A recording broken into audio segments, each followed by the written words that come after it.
I thank the University of South Carolina, Museum of Education, and especially Craig Crydell for all they have done for my father, who died only 2 years ago at the age of 95.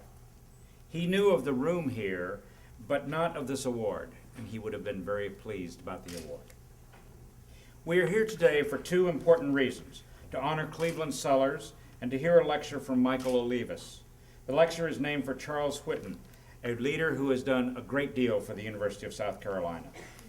Over the past few days, I have read Cleveland Sellers' early book, A River of No Return, an apt title because it reminds us of the time we do not want to return, a time that many of us, both black and white, accepted because it was the way things were done.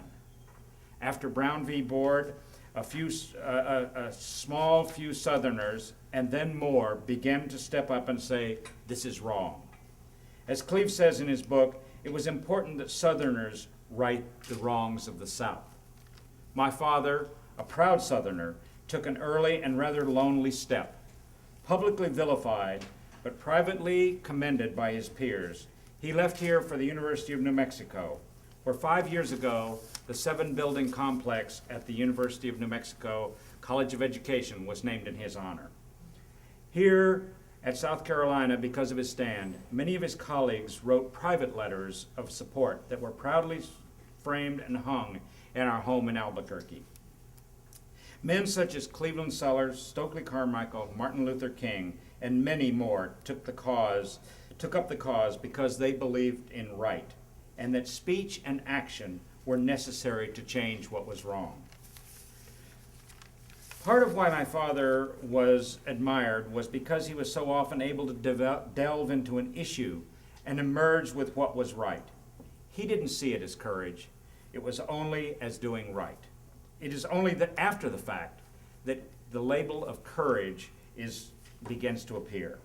While the events are happening, the participants only see it as one's duty to fix a wrong. Such men are leaders and truly courageous. My father would have been proud to be associated with such a courageous leader as Cleveland Sellers.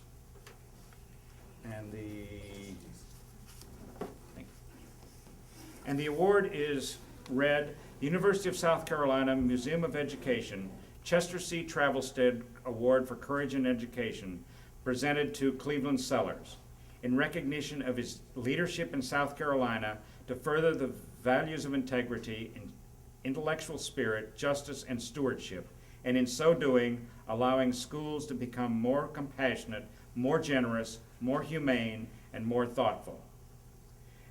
History, despite its wrenching pain, cannot be unlived, but if faced with courage, need not be lived again. Maya Angelou.